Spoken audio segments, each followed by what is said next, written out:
Le doy la más cordial bienvenida a este nuevo estudio bíblico del capítulo 22 del libro de Mateo. Perdón, 23.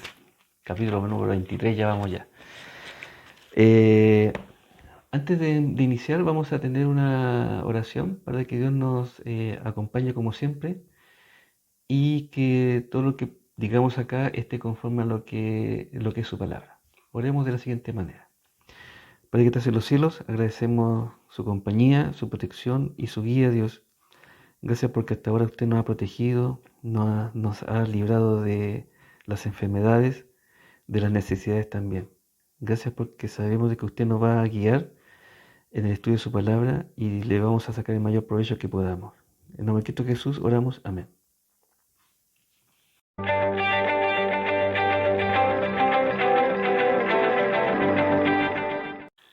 Vamos a repasar lo que fue la semana pasada con el capítulo número 22. Aquí estaba Jesús presentando una parábola de las bodas. No de las bodas del Cordero, como decíamos, sino que de las bodas, y él estaba diciendo cuál era la respuesta a la autoridad de Dios. Era un rey que iba a celebrar las bodas de su hijo, y por lo tanto, en esa época se acostumbraba que cuando el rey organizaba una boda, todos aquellos que fueran invitados tenían que asistir, era como una norma. Entonces el rey salió a invitar, bueno, por intermedio de sus siervos, y hubo distintas reacciones de la gente. Unos no lo tomaron en cuenta, otros siguieron haciendo sus labores y otros sencillamente rechazaron matando además a sus siervos. El rey se enojó, se molestó e hizo juicio contra aquellos criminales, ¿no es cierto? Y finalmente terminó invitando a personas que no eran de su no eran de su reino, invitando a cualquier persona que deseara ir a estas bodas que iba a celebrar para su hijo. Esta es una parábola muy especial porque no habla de la boda del Cordero, porque estábamos todavía Jesús no había muerto, ¿no es cierto? O todavía no estaba anunciando las cosas que iban a pasar al futuro. Vamos a ver en los capítulos posteriores de Mateo que sí lo anuncia. Pero esta no está anunciando la boda del Cordero, ni tampoco está diciendo tampoco se menciona a la esposa. ¿eh? Interesante eso, no se menciona a la esposa, solamente se menciona al rey, se menciona al rey, se menciona al hijo y se menciona a los invitados y a los otros invitados. Por lo tanto, esta es una parábola que habla sobre la autoridad de Dios y las consecuencias de no obedecer a esa autoridad, de no reconocer la autoridad. Posteriormente, en el capítulo 22, empezó a hablar sobre los impuestos. Se presentaron dos grupos, uno que pensaba que no había que pagar impuestos porque era un tema ya idolátrico, en donde el impuesto se debía pagar en moneda romana y la moneda aparecía a la cara del César. Y había otro grupo, que eran los herodianos, que sí consideraban que había que pagar los impuestos. Entonces estos dos grupos fueron a preguntarle a Jesús y cosa que Jesús respondiera iba a molestar a uno de estos dos grupos. Si decía que sí había que pagar impuestos, iba a molestar a los fariseos. Si decía que no había que pagar los impuestos, iba a molestar a los herodianos. ¿Qué hizo Jesús? Lo que Jesús hace, que siempre nos sorprende. Muéstrame una moneda, le mostraron un denario, la cara de quién es, la cara de César. Bueno, den al César lo que es de César y a Dios lo que es de Dios. Y así es. Nosotros debemos dar al César lo que le pertenece a él y a Dios lo que le pertenece a Dios. Posteriormente de esto, se acercó otro grupo, estábamos el día martes todavía, de la última semana, que se llaman los saduceos, que ellos no creen en la resurrección y demostraron un problema ahí práctico, por decirlo de una forma, pero práctico no tan apegado a la escritura porque adolecían de ciertas cosas, de ciertos elementos, pero lo presentaban de esa manera, que se trataba de, habían 7 hermanos que se casaron simultáneamente, o sea, de a poco, ¿no es cierto?, a medida que iban falleciendo con una única mujer, y finalmente todos morían, los 7 hermanos y la mujer, y decían los saduceos, bueno, ¿de quién es esposa al final esta mujer? ¿Con quién se debería casar o en la resurrección? Y Jesús le contestó diciendo que, bueno, primero eran ignorantes porque no habían leído la escritura y que en la resurrección el objetivo del matrimonio ya no iba a ser objetivo en la resurrección. El matrimonio viene de matriz, que significa crear, procrear, y ya en el cielo ya no va a haber necesidad de procrear, por lo tanto no existe el matrimonio, no existe la procreación allí. Que la persona que resucite iba a ser como igual que los ángeles, sin la posibilidad de reproducirse, en ese sentido. ¿Mm? Después le preguntaron, bueno, ¿cuál es el gran mandamiento? O sea, el mandamiento principal. Dos mandamientos. Y Jesús resumió toda la Biblia en dos mandamientos. Ama a Dios con toda tu alma, con toda tu mente y con todas tus fuerzas, y a tu prójimo como a ti mismo. Y eso se resume toda la ley y los profetas. ¿Mm? La ley y los profetas. Jesús entonces le contestó con otra pregunta a ellos, y le dijo, bueno, ¿de quién es hijo el Cristo? Ya finalizando el capítulo número 22. ¿Por qué razón? Porque los fariseos y los líderes religiosos están esperando a un Mesías militar. Y ellos le contestan, militarmente hablando, le contestan, bueno, tiene que ser hijo de David. Porque David era un militar, un rey militar, que recuperó toda la tierra que Israel había perdido, incluso ganó más, ensanchó las tiendas, ¿no es cierto? Y eso es lo que esperaban ellos. Entonces Jesús dice, bueno, ¿por qué entonces David le llama, eh, le dijo a mi señor, siéntate a mi diestra y yo pondré a tus enemigos por estrado de tus pies? ¿Por qué llamó a su hijo Señor? Si era su hijo. Lo que Jesús quería tratar de hacer entender a los fariseos es que ya no esperaran a un líder político o militar, un líder que los librara del régimen militar que estaba imperando en Roma en ese caso. Porque lo que ellos deberían estar esperando era a un líder que los liberara del pecado. Y que no esperaran que ese líder le recuperara la tierra. Lo que el Mesías iba a hacer era recuperar, llevarlos al reino. Eso es lo que querían, un reino que no estaba en la tierra. Bueno, nunca lograron entender el mensaje porque habían intereses creados ya. Y vamos a ver en este capítulo 23 cuáles eran los intereses que tenían estas personas.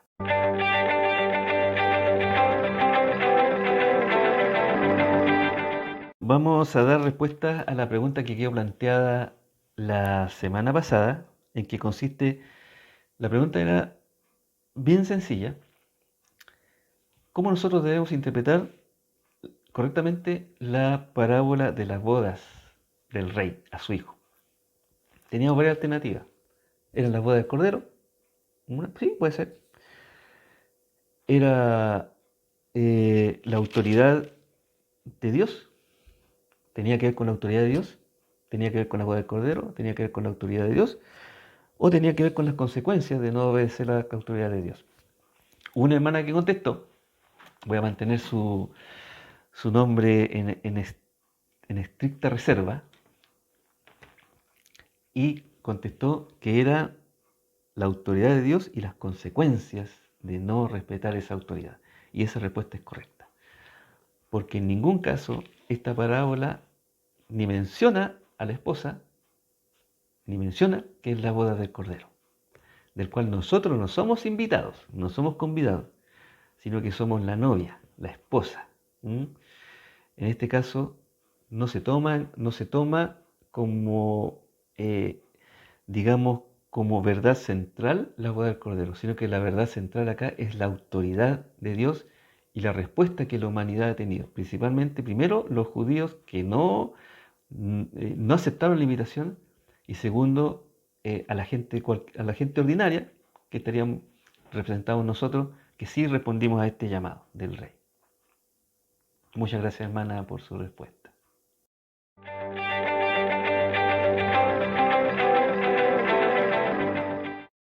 Bueno, vamos a modo de introducción.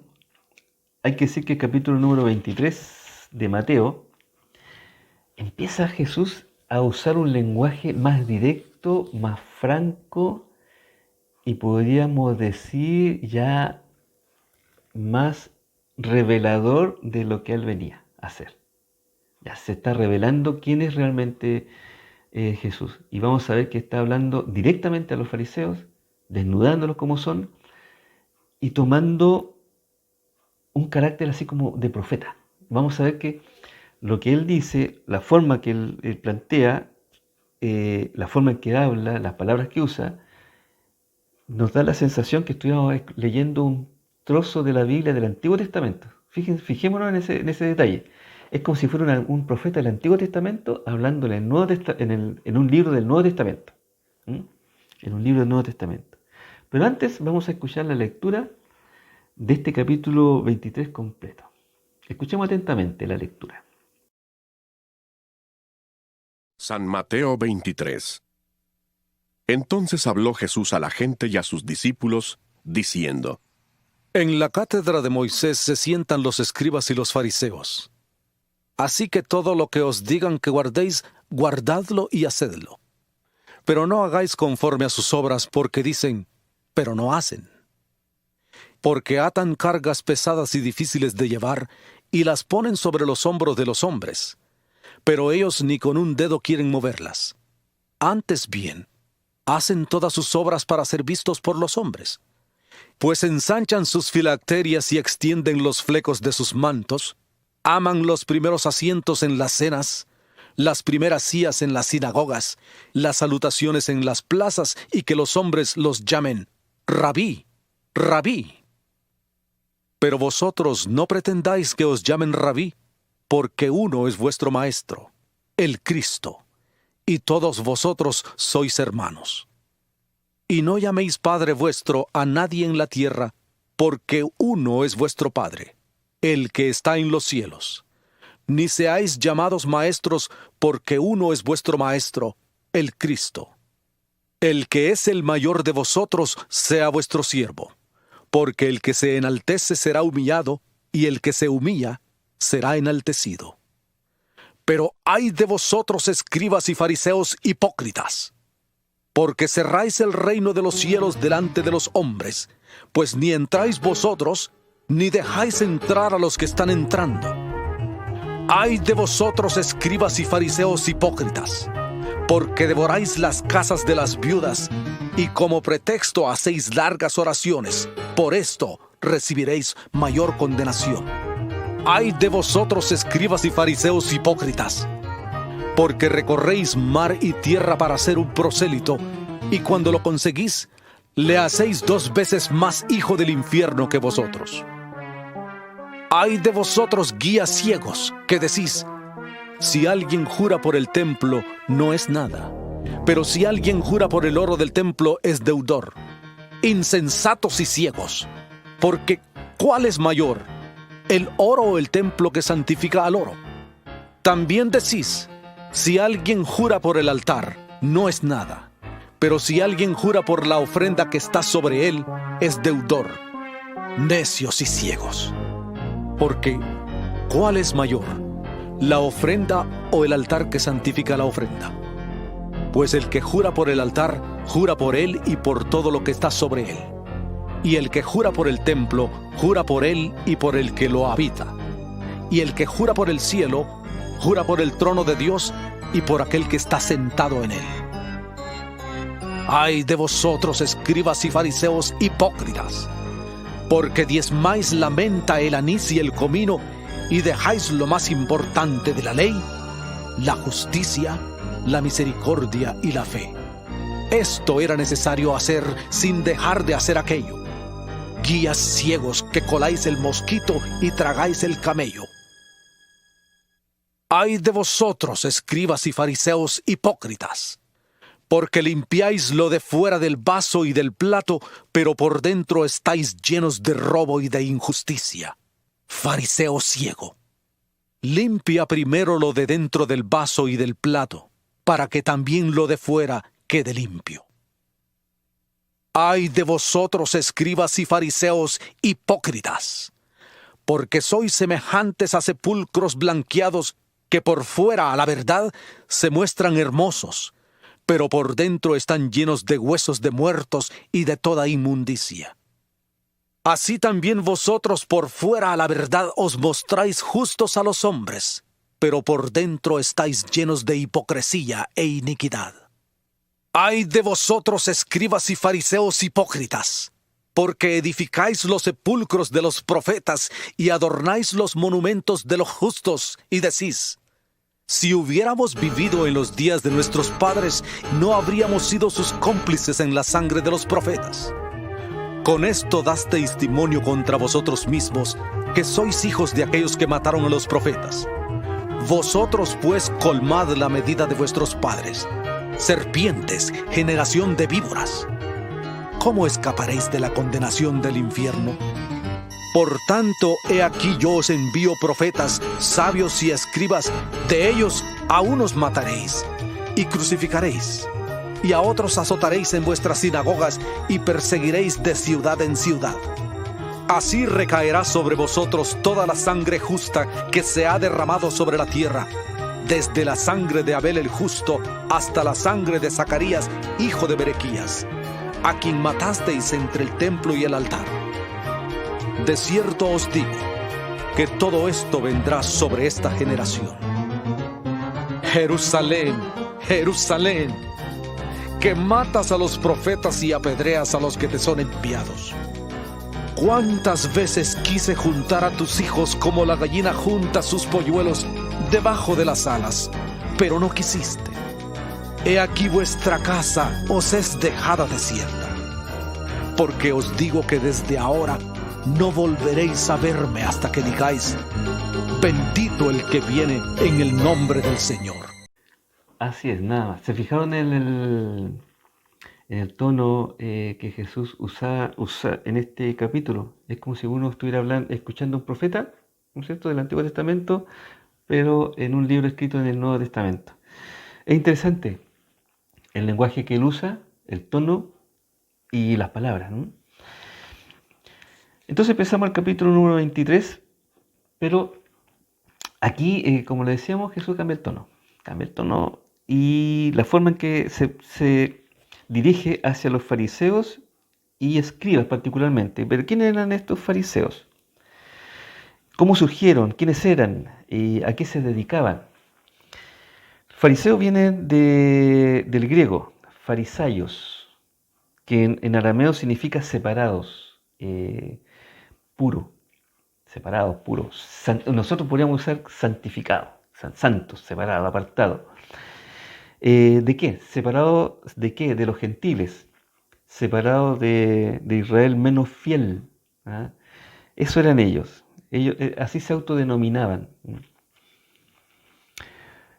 Surgen en el periodo intertestamentario, entre el libro que se escribió en el Antiguo Testamento y la llegada de Jesús. Ahí empieza, digamos, ese periodo que Dios no se había manifestado al hombre. Ahí surgió en el periodo de los macabeos, por ahí, los fariseos. Y surgen como una respuesta a la invasión de los griegos a Jerusalén, que trajeron todo este helenismo, toda esta cultura idolátrica. Ellos trataron de mantener el judaísmo más puro posible. Ese era el esfuerzo de ellos. Fundaron, digamos, escuelas donde se enseñaba el Torá. Hicieron un esfuerzo importante. En ese periodo. En el tiempo de Jesús existían dos sectas que querían tener el control del pueblo. Uno eran los saduceos. Los saduceos. Ese grupo. ¿Quién eran los saduceos? Tenían el control del templo. Tenían el control del concilio. También eran descendientes de los macabeos, los saduceos. Ilegalmente se apoderaron del liderazgo del Sanedrín. Ilegalmente. Había mucha presión romana en la elección del Sanedrín. Ellos interpretaban literalmente y estrictamente el Torá. Ellos eran fundamentalistas. ¿Ya? No se acomodaban a los tiempos. ¿Qué decía el Torá? Y eso había que hacerlo. O sea, en la ley de Moisés el Torá. Le interesaba solo la ley y descuidaban la profecía. Recordemos que habían dos pilares, la ley y los profetas. Bueno, los saduceos se inclinaban más por la ley, dejando a los profetas a un lado. Por lo tanto, cuando se presentó Jesús, los saduceos no lo reconocieron porque no habían leído nada sobre la profecía. ¿Qué pasaba con los fariseos? Era un grupo más progresista. ¿Le suena esa palabra? Progresista, progresismo. Hoy día se usa mucho en política, el progresismo. ¿En qué consiste el progresismo? Ellos pensaban, los fariseos, que el Torá, la ley, estaba abierta a interpretaciones. ¿Mm? El progresismo es así. La ley está abierta a interpretaciones. Eso pasa en las leyes humanas. Imagínense digamos, en los escritos de Dios. Tenían una colección de tradiciones e interpretaciones de la Torá. Una colección que iba constantemente creciendo. Eran tan válidas para ellos como la Torá misma. Imagínense, cosas escritas por el hombre, para los fariseos, era de igual peso que la misma Torá. En cuarto lugar, creían que la palabra de Dios debía ser flexible para adaptarse a las necesidades de los tiempos actuales. Por eso eran progresistas, porque la palabra de Dios la adaptaba a los tiempos actuales. ¿Les suena? En política. Los escribas, por otro lado, eran levitas encargados de copiar la ley. Por lo mismo, eran expertos en la Torá, o sea, en la ley de Moisés. Y también en asuntos legales. También ellos estaban metidos en asuntos legales y se les llamaba también maestros o doctores de la ley. Estos eran los escribas. Los fariseos, que buscaban la verdad, eran muy pocos, podríamos decir, pero destaquemos por lo menos tres. Primero en destacar es Nicodemo. Nicodemo era un fariseo, principal de la sinagoga, de los fariseos. Él fue el que fue a hablar con Jesús en la noche. Y Jesús le enseñó que él tenía que nacer de nuevo. Mire, siendo viejo tenía que nacer de nuevo. Y eso así lo entendió fariseo, literalmente. Bueno, ¿habrá entendido Nicodemo que había que nacer de nuevo? ¿Qué piensan ustedes? ¿Que Nicodemo nació de nuevo o no nació de nuevo? Yo creo que la respuesta correcta es que sí nació de nuevo. Nació de nuevo porque él es una de las personas que bajaron a Jesús de la cruz y lo llevaron al sepulcro. No importa lo que dijeran, no importa que lo vieran, no importa que lo observaran los otros fariseos. Él no le interesó. Lo bajó a Jesús y junto con otras personas lo llevó al sepulcro. Otra persona que es importante entre los fariseos fue Saulo. Saulo, el perseguidor de la iglesia. Él sinceramente creía que estaba haciendo un bien persiguiendo a la iglesia. Gamaliel podría ser otro fariseo importante que buscaba la verdad. Esas tres personas podríamos rescatar, como los fariseos. Entonces vamos a partir con el versículo número 1 del capítulo 23 de Mateo. Versículo número 1, dice: entonces habló Jesús a la gente y a sus discípulos diciendo. Jesús se está dirigiendo a la gente y a sus discípulos, no se está dirigiendo ni a los fariseos ni a los escribas, sino que la predicación va a ser para ellos, para la gente y los discípulos. ¿Qué cosa les va a decir? Pero estaban ahí los fariseos y los escribas. Versículo 2, en la cátedra de Moisés se sientan los escribas y los fariseos. Vamos a dividir este capítulo 23 en lo que observó Jesús en los escribas y los fariseos. Jesús observó que los fariseos habían caído por lo menos en 7 pecados, que Jesús los menciona acá. Por lo tanto, para cada pecado nosotros vamos a irlo dividiendo en los versículos que corresponden. Entonces, los pecados que Jesús vio en los fariseos, o que acusó a los fariseos, el primer pecado fue la hipocresía. La hipocresía. Hipocresía como palabra no es fea, o por lo menos no era fea. Hoy día es fea. Que a uno le digan hipócrita es muy malo, no es bueno. Pero antes, en el tiempo de los griegos, habían hipócritas que eran los actores. Los actores se ponían unas máscaras representando a otra persona. Es decir, un hipócrita representa a otra persona que no es él, sino que es una representación. Es un actor.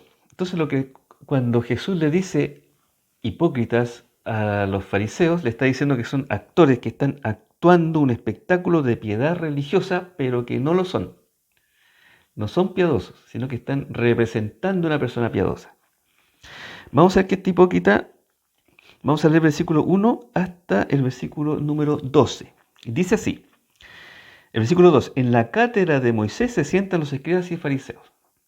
¿Qué es lo que es la cátedra? Cuando uno le pregunta a un universitario, ¿qué es una cátedra? Entonces el universitario lo que va a contestar posiblemente va a ser eso. Mire, yo tengo 5 cátedras. La cátedra de matemática, la cátedra de física, química, álgebra y geometría. 5 cátedras que tengo el primer semestre. Lo que significa que un profesor llega y expone esos asuntos, ese tema, y después va a ser evaluado. Esa es una cátedra. Cuando Jesús habla en la cátedra de Moisés, se refiere a un lugar, a un objeto. ¿Cuál es ese lugar y cuál es ese objeto? La cátedra de Moisés se refiere a un sitio en la sinagoga donde los líderes acostumbraban a sentarse, o sea, una silla. Viene del latín butaca o silla de brazos. La cátedra es una silla de brazos. Es una metáfora que en el fondo sería una metáfora para el trono de la ley, el trono del Torá, el trono de los escritos de Moisés.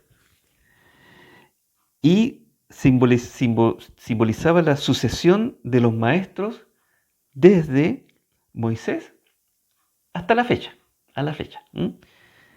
Por eso decía, en la cátedra de Moisés se sientan los escribas y los fariseos. Esto es literal. Así que, le dice a la gente, todo lo que os digan, sentado en la cátedra de Moisés, los fariseos, que guardéis, guárdenlo y háganlo. Mas no hagáis conforme a sus obras, porque dicen y no hacen, o sea, son hipócritas. Porque atan cargas cargas pesadas y difíciles de llevar, y las ponen sobre los hombros de los hombres, pero ellos ni con un dedo quieren moverlas. Antes hacen todas sus obras para ser visto por los hombres, pues ensanchan sus filacterías y extienden los flecos de sus mantos. Las filacterías estaban autorizadas y los flecos estaban autorizadas según Deuteronomio 6.8 y Números 15, versículo 38. ¿En qué consiste la filactería? La filactería consiste en una cajita que se colocaba en la frente, en donde salían y unas cuerdas de cuero, donde estaban escritos algunos versículos importantes. Entonces representaban que la palabra de Dios, los portadores de estas filacterías, la llevaban en su mente y, como la enrollaban en su brazo izquierdo, en su corazón. Entonces tenía una connotación religiosa importante, porque mientras más largo el cuero, mientras más vueltas se daba, significa que esa persona era más consagrada a Dios que otra persona que tenía la cuerda más corta, por decirlo de una forma. Entonces cuando uno veía en la calle, oye, esa persona es súper consagrada, qué sé yo, y por la filactería, ¿no es cierto? Y los flecos en los mantos, ¿en qué consiste? En que esa persona en su manto llevaba unos flecos en que le recordaba, ¿no es cierto?, también la dedicación a Dios en cuanto a su palabra. Entonces también era una persona de muy alto nivel moral con respecto a los demás. Mientras más flecos tenían, mejor todavía, más moralmente hablando eran. Lo mismo en la filactería. Entonces, el versículo 5, hacen todas sus obras para ser vistos por los hombres, pues ensanchan sus filacterías, o sea, alargan sus filacterías y extienden sus flecos en sus mantos. Si bien es cierto, esta era una ordenanza de Dios, pero estas personas la tergiversaron, ¿ya? La echaron a perder. Y aman los primeros asientos en las cenas y las primeras sillas en la sinagoga. Se comenta que cuando los fariseos iban a la cena, lo colocaban así como en una tarima y colocaban la silla ahí, cosa que todo el mundo lo viera, y especialmente porque ellos se colocaban de frente de la congregación, por lo tanto, toda la congregación como que los admiraba. Ahí está el fariseo, qué sé yo, después lo conocía en la calle. Impresionante. Y las salutaciones en las plazas y que los hombres lo llamen rabí, rabí, un título muy, muy particular. El versículo 8. Pero vosotros, ahí se dirigía a la gente, primero estábamos dirigiéndose a los fariseos, diciéndole todas estas cosas, y ahora, pero vosotros, a la gente, no queráis que os llamen rabí, porque uno es vuestro maestro, el Cristo. El Cristo es tu maestro. Y todos vosotros son hermanos de Cristo. Y no llaméis Padre vuestro a nadie en la tierra. No hay que llamar a nadie Padre. Porque uno es vuestro Padre, el que está en los cielos. No seáis llamados maestros, porque uno es vuestro Maestro, el Cristo, le insiste en esto, Jesús. Y el que es mayor de vosotros, sea vuestro siervo. En la empresa, el primero es el gerente. Del gerente hacia abajo. Del dueño de la empresa hacia abajo. Acá Jesús dice todo lo contrario. El versículo 11. El que es mayor de vosotros sea vuestro siervo. Es decir, en la pirámide es invertida. Por ejemplo, nosotros la iglesia bautista tenemos encargados, no son pastores, son encargados que están encargados de la congregación. Del encargado sería hacia arriba. Del pastor hacia arriba. Del diácono hacia arriba. El que es mayor de vosotros, el pastor, el encargado, el diácono, sea vuestro siervo. No sea vuestro empleado. Ojo, no estoy diciendo que el pastor, el encargado, el diácono, diaconisa, es nuestro empleado. No, es nuestro siervo. Es el que nos sirve. Es del pastor hacia arriba, del diácono hacia arriba, del encargado hacia arriba, del gerente hacia abajo, del dueño de la empresa hacia abajo. Esa es la figura. Entonces, vamos a dividir este estudio en pecados. Los pecados que Dios observaba en los fariseos. Y el primer pecado, que es del versículo número 1 hasta el 5, es el de la hipocresía. Ahora vamos a ver el segundo pecado. El segundo pecado que Jesús observó en los fariseos. Entonces, el segundo pecado que Jesús observó y que lo plasmó Mateo en el capítulo 23 es que mantuvieron a las personas fuera del reino. Los fariseos mantuvieron a las personas fuera del reino. Ese es el segundo pecado. Partamos con el versículo número 13. Mas hay de vosotros escribas y fariseos hipócritas. Acá ya lo menciona de frente hipócrita. Porque cerráis el reino de los cielos delante de los hombres, pues ni entráis vosotros ni dejáis entrar a los que entran, los que están entrando. O sea, ellos no entran y más encima no dejan entrar a los que quieren entrar. Ese es el segundo pecado. Mantuvieron a las personas fuera del reino. Saben que controlaban y manipulaban a sus hermanos. Ellos, como tenían una mayor estatura moral, ¿no es cierto?, sobrecargaban a los hermanos a través de intimidaciones. ¿Qué le decían? Mira, si tú sigues a Jesús, si tú sigues a esta persona, te vamos a echar de la sinagoga. Los amenazaban con expulsarlo de la sinagoga. Para la sinagoga los judíos es importantísima. Que lo echen de la sinagoga, así como nosotros hoy día, si nos echan de la iglesia. Si llega una persona y dice, si no hace lo que yo te echo de la iglesia. Imagínense cómo puede ser para a un hermano de la congregación que le digan eso. Bueno, se usaba eso con los fariseos. Lo amenazaban, lo manipulaban. Veamos qué pasaba con esto, si es cierto eso.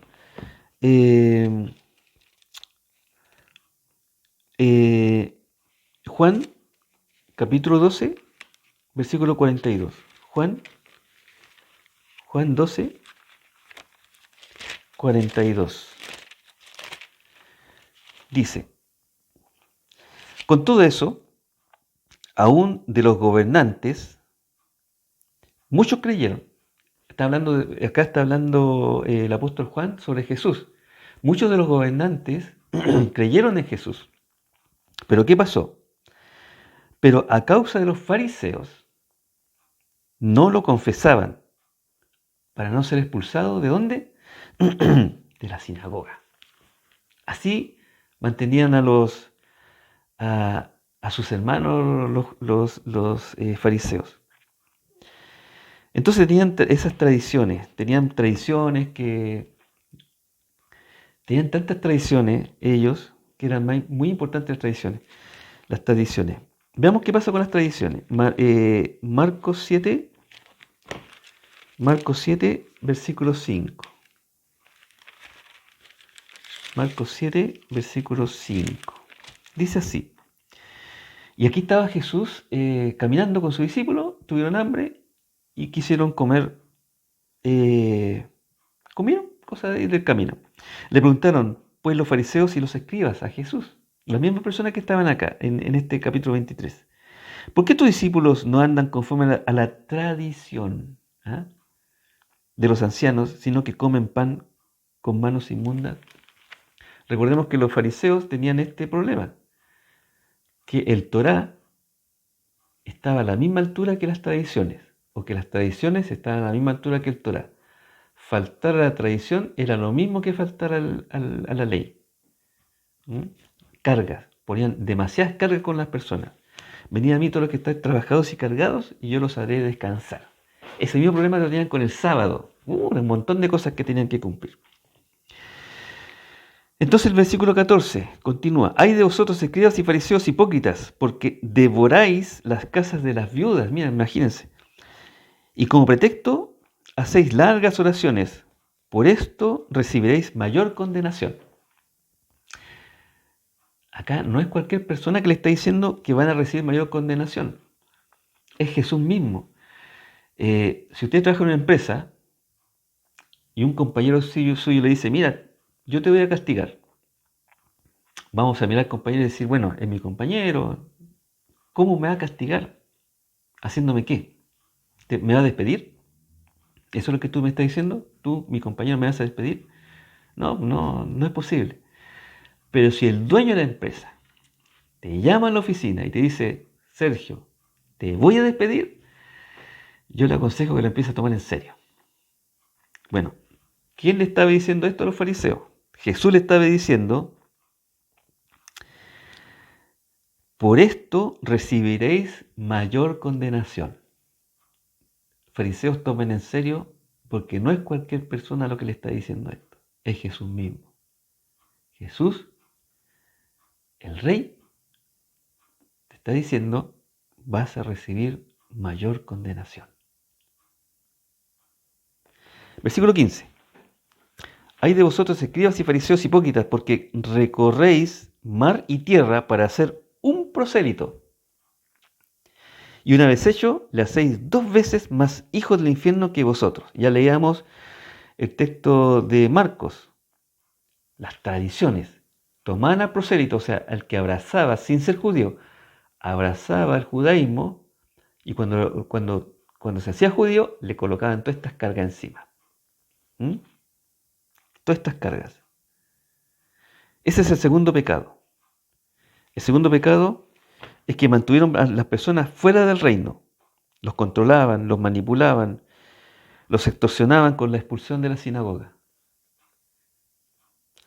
El tercer pecado que cayeron los fariseos fueron que crearon brechas legales. Veamos el versículo número 16 en adelante. Hay de vosotros guías ciegos que decís, si alguno jura por el templo, no es nada. Pero si jura por el oro del templo, ahí sí te haces deudor. Como no había notario en ese tiempo, bastaba la palabra de uno, pero con un juramento, y ya era legal eso. Hoy día usamos los notarios. Voy para allá, vamos a hacer un trato, ya, contra notario, firmamos los dos, y ya queda legal, ya, hay que cumplir. Bueno, en ese tiempo decían, si alguno jura por el templo, no es nada, pero si alguno jura por el oro del templo, es deudor. Insensatos y ciegos, porque ¿cuál es mayor, el oro o el templo que santifica el oro? También decís, si alguno jura por el altar, no es nada, pero si alguno jura por la ofrenda que está sobre el altar, es deudor. Necios y ciegos, porque ¿cuál es mayor, la ofrenda o el altar que santifica la ofrenda? Pues el que jura por el altar, jura por él y por todo lo que está sobre él. Y el que jura por el templo, jura por él y por todo lo que lo habita.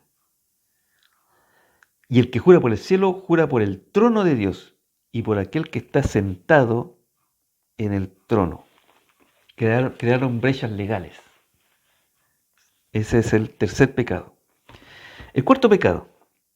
Los fariseos fueron negligentes en las cosas más importantes. Más importantes. El 23. Ay de vosotros, escribas y fariseos hipócritas, porque diezmáis la menta y el eneldo y el comino. Y está bien. ¿Ah? No dice que esté mal. Dice que está bien diezmar la menta y el comino. Y dejáis lo más importante de la ley, la justicia, la misericordia y la fe. Esto era necesario hacer sin dejar de hacer aquello. O sea, está bien está bien con los diezmos, perfecto, no hay un problema. Pero dejaron lo más importante de hacer. ¿Qué cosa eran? La fe, la misericordia y la justicia. El diezmo era necesario hacerlo, pero sin dejar de lado lo otro. Eso es lo que está diciendo Jesús. Guías ciegos, que coláis el mosquito y tragáis el camello. Y aquí hace un juego de palabras porque el significado de fariseo era separar, separado. Y acá dice, separas el mosquito y se tragan el camello. El quinto pecado que cayeron los fariseos.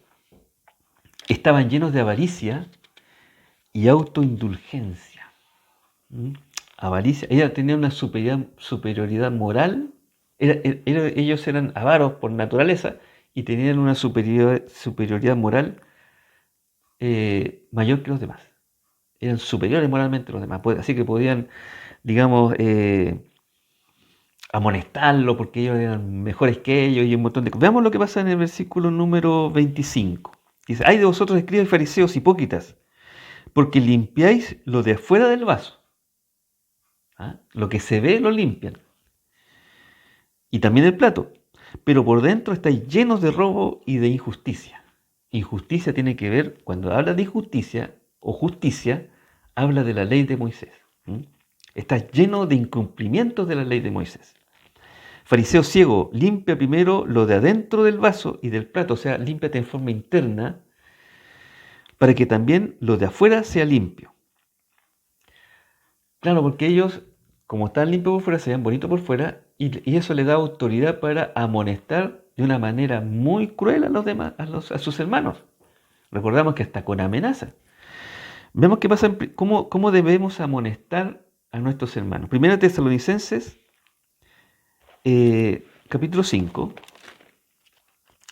Primera Tesalonicenses, capítulo 5, versículo 42. Versículo 42. Perdón. Primera Tesalonicenses 5, 14. Al revés. 5, 14. También os rogamos, hermanos, que amonestéis a quienes, a los ociosos, amonestarlo, que alentéis a los de poco ánimo, que sostengáis a los débiles, que seáis pacientes con todo. Así debemos conducirlo como cristianos dentro de nuestra congregación, lo que no hacían los fariseos. Lo que no hacían los fariseos. Entonces, estaban llenos de avaricia y autoindulgencia. No hay que llamar a los hermanos si hay que amonestar a alguien, no hay que llevarlos. Antiguamente se usaban los concilios en la iglesia. Estaba el pastor, ¿no es cierto?, los diáconos, y traían al hermano que estaba en falta. Ese hermano ya estaba debilitado ya, y cuando llegaba ese concilio ya era peor todavía. No, acá todo tiene que ser en el amor cristiano. Todo tiene que ser de la forma correcta. Afortunadamente ya se quedaron en desuso esos concilios. Bueno, y repasar constantemente los pasos a seguir cuando hay problemas con los hermanos. Primero, hablar con él. Si no oye, ir con un testigo. Y si no oye esa segunda vez, ahí recién llevarlo a la congregación. Hacer los pasos congregacionales para solucionar problemas interpersonales. Ya. Esperemos no hacer nuevamente eso, llegar a esos concilios que se hacían antes y que causaban tanto daño a los hermanos. Bien. El tercer pecado que Jesús encontró en los fariseos y que los desnudó en el capítulo 23 fue que estaban espiritualmente muertos. Espiritualmente muertos. Veamos el versículo 27. Hay de vosotros escribas y fariseos, hipócritas, porque sois semejante a sepulcros blanqueados, que por fuera la verdad se muestran hermosos, mas por dentro están llenos de huesos de muertos y de toda inmundicia. En los sepulcros la gente acostumbra a llevar flores. Se ven bonitos por fuera, pero esos sepulcros nunca van a ser un jardín. Siempre van a ser un sepulcro.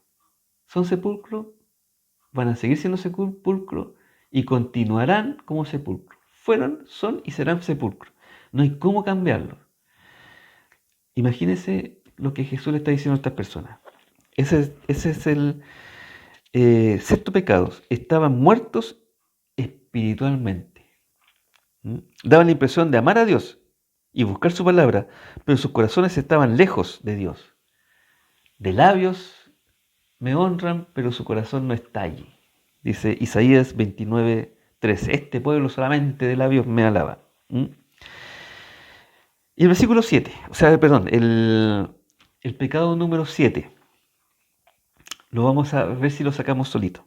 El 29 dice: hay de vosotros escribas y fariseos hipócritas, porque edificáis los sepulcros de los profetas y adornáis los monumentos de los justos.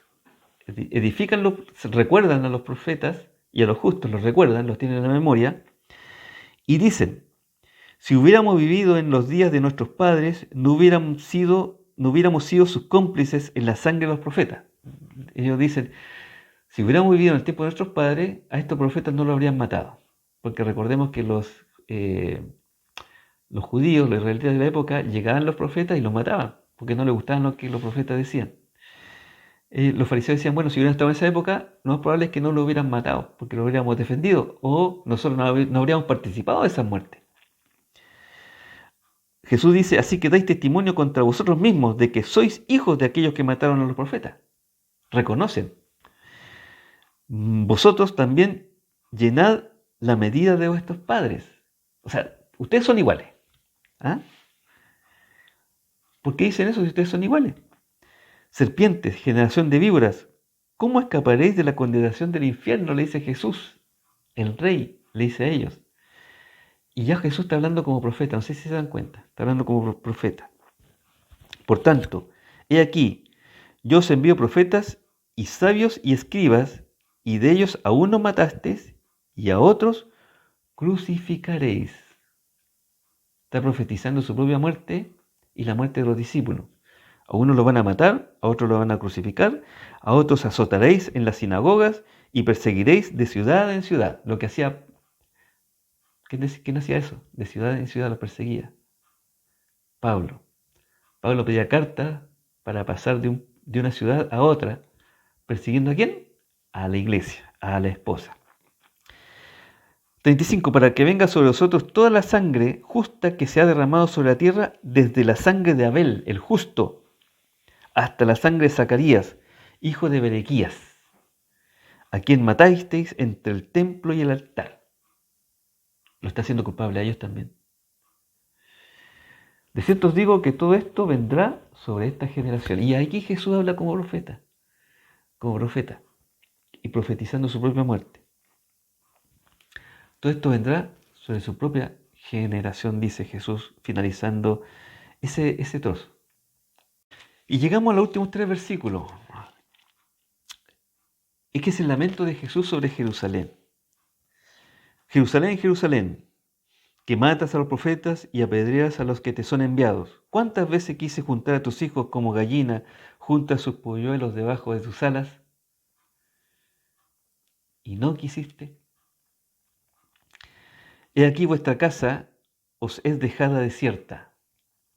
Porque os digo que desde ahora no me veréis hasta que digáis, bendito el que viene en el nombre del Señor. Eso es lo que Jesús le cantaron cuando estaba entrando a Jerusalén, ¿no es cierto?, en su entrada triunfal. Y que después los jóvenes siguieron cantando en el templo, que molestó a los fariseos. Pero acá habla proféticamente Jesús sobre lo que va a pasar con Jerusalén, lo que va a pasar con él y lo que va a pasar con con sus seguidores del primer siglo, y hoy día también lo que está pasando con sus seguidores en el Medio Oriente. Los están matando allá y los persiguen. Está la persecución. Eso es el capítulo 23 del libro de Mateo.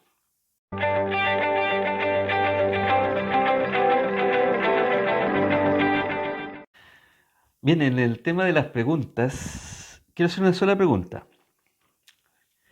Si puede mencionar al menos 2 pecados que Jesús reconoció en los fariseos y los escribas de su tiempo.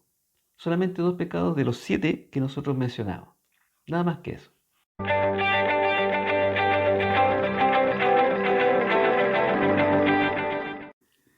En el libro recomendado, yo quiero recomendar un libro que para mí me sirvió bastante. Se llama Evidencia que exige un veredicto. Es un libro bastante grueso. Ya. Ahí está. Ahí. Lo voy a poner por acá también. Está escrito por el pastor Josh McDowell.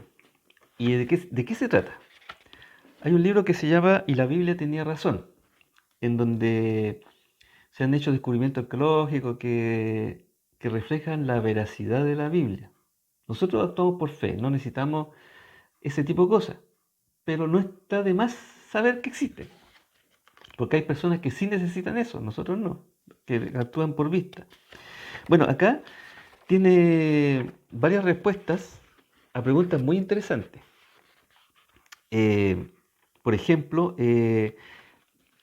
coloca a Jesús histórico, ¿no es cierto?, en la vida de las personas. Ya no es un Jesús así como de tipo, así como idealizado, como que no existió. No, es un Jesús histórico, que realmente existió. Y este libro, Evidencia que exige un veredicto, coloca varias preguntas muy punzantes, por decirlo así, complicadas de contestar, y las responde de acuerdo a la evidencia que existe sobre Jesús. ¿Eh? Ya no nos queda, después nos queda duda que Jesús históricamente existió. Les recomiendo, para aquellas personas que son inquietas y que quieren buscar más respuestas, tomen este libro, cómprenlo. Si están de cumpleaños, pidan que se lo regalen. ¿Ya? Es interesante, lo recomiendo. Que Dios los bendiga.